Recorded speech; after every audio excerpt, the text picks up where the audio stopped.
Saudara, timnas U23 bersiap menghadapi Turkmenistan di laga terakhir kualifikasi Piala Asia 2024. Berbekal status juara Grup K, Indonesia berpeluang cetak sejarah lolos ke Piala Asia U23.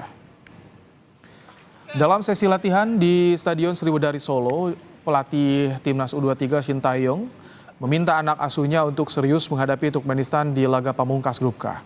Shin Tae-yong menegaskan Turkmenistan U23 memiliki sejumlah pemain yang sudah kenyang pengalaman di tim senior. Garuda Muda diminta tak menyepelekan lawan, kendati secara kualitas kedua tim setara.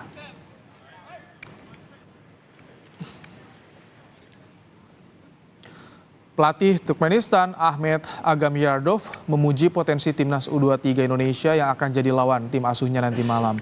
Ahmet menambahkan Indonesia sangat kuat karena memiliki sejumlah pemain yang cukup menonjol.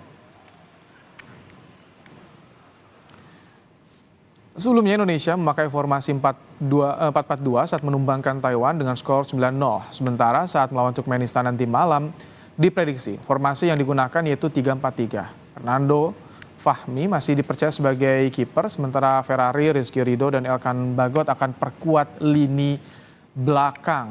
Lini tengah ada Ivar Jenner, kemudian juga ada Pratama Arhan dan juga Arkan Fikri. Sementara Witan Sulaiman, Sananta, dan Ferdinand diprediksi kembali perkuat lini depan.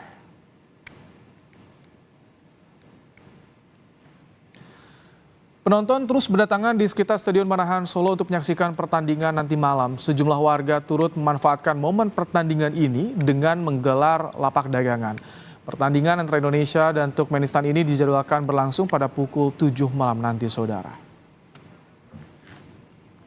Membahas soal peluang timnas U23 lawan Turkmenistan untuk tiket Piala Asia, kita akan ulas bersama pengamat sepak bola Wesley Hutagalung. Selamat petang, Bung Wesley. Selamat petang, Mas Rahmat. Bung, 9-0 hasil kemarin lawan Taiwan, ini bisa jadi modal berharga tidak buat Indonesia untuk lolos ke Piala Asia? Ya, modal yang sangat membuat kita percaya diri, tapi juga bisa menjadi ancaman ketika kepercayaan diri itu berlebihan dan menganggap Turkmenistan yang hanya menang 4-0 atas lawan yang sama itu berada di bawah kita. Itu berbahaya sekali, Mas Rahmat. Karena kalau kita bicara soal pengalaman di Piala Asia U23, lawan yang kita hadapi ini sudah tampil di piala kejuaraan sebelumnya, bahkan lolos sampai ke perempat final. Di fase grup, Turkmenistan bisa menjadi runner up, dan itu mengatasi Iran dan Qatar di peringkat 3 dan 4. Itu kan menunjukkan mereka bukan lawan yang bisa dianggap enteng, meskipun kita menang 9-0 atas lawan yang sama ketika Turkmenistan hanya menang 4-0. Oke. Formasi yang sama apakah mungkin diterapkan oleh STY atau tadi berubah jadi 3-4-3, Bung Wesley, untuk lawan Turkmenistan nanti malam? Sejak Piala AFF sebelumnya ya, Mas Rahmat, saya selalu menyebut kejutan, dan kejutan itu ada di tim Shin Tae-yong. Dia bisa memainkan starting lineup yang berbeda di pertandingan sebelumnya dengan menurunkan pemain yang mengejutkan kita. Kita menyangka tidak akan ada perubahan dari winning team, tapi tiba-tiba Shin Tae-yong bisa melakukan perubahan formasi starting lineup dengan formasi 4-3-3 atau dari 4-4-2 berubah-berubah begitu. Dan itu yang membuat kita menunggu kejutan itu, termasuk kubu lawan. Lawan juga pasti menunggu kejutan apa yang diberikan oleh Shin Tae-yong, dan mereka gagal memprediksinya dan membuat anti teori sehingga bisa mengalahkan Indonesia. Ini yang kita tunggu. Kan beberapa pemain kita juga sering tampil di level senior, termasuk kemarin yang baru bergabung, Dewangga nih. Kemungkinan diturunkan juga atau tidak nih, Bung Wesley? Iya, di era Shin Tae-yong yang banyak orang mengatakan potong satu generasi ya, Mas Rahmat, bahwa pemain muda bahkan pemain usia 18-19 itu bisa saja diberikan peran penting di tim nasional senior, dan ini terjadi yang kemudian menguntungkan kita di tim SEA Games kemarin di asuhan Indra Syafri, menguntungkan juga di kualifikasi U23 ini karena banyak pemain senior di tim senior itu ada tim-tim muda yang dibentuk oleh Shin Tae-yong, termasuk siapapun menjadi inti dari formasi di 3 jenjang usia mungkin kita katakan oleh Shin Tae-yong, termasuk Dewangga yang Anda sebutkan tadi. Di Surabaya lawan Turkmenistan senior, Shin Tae-yong tahu karakter pemainnya sama nggak? U23 Turkmenistan sama senior yang kemarin, artinya strateginya bisa dibaca juga gitu.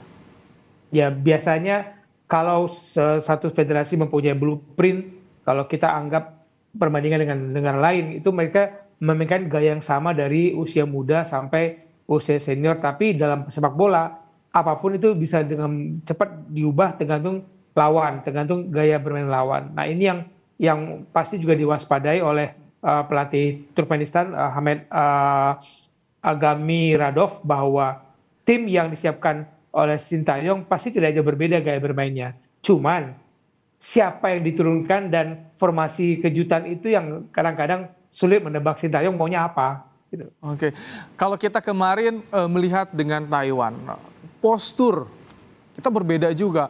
Dengan Turkmenistan bahkan lebih tinggi, mereka lebih tinggi. Ini akan jadi kesulitan juga atau tantangan juga tidak bagi Garuda Muda nanti?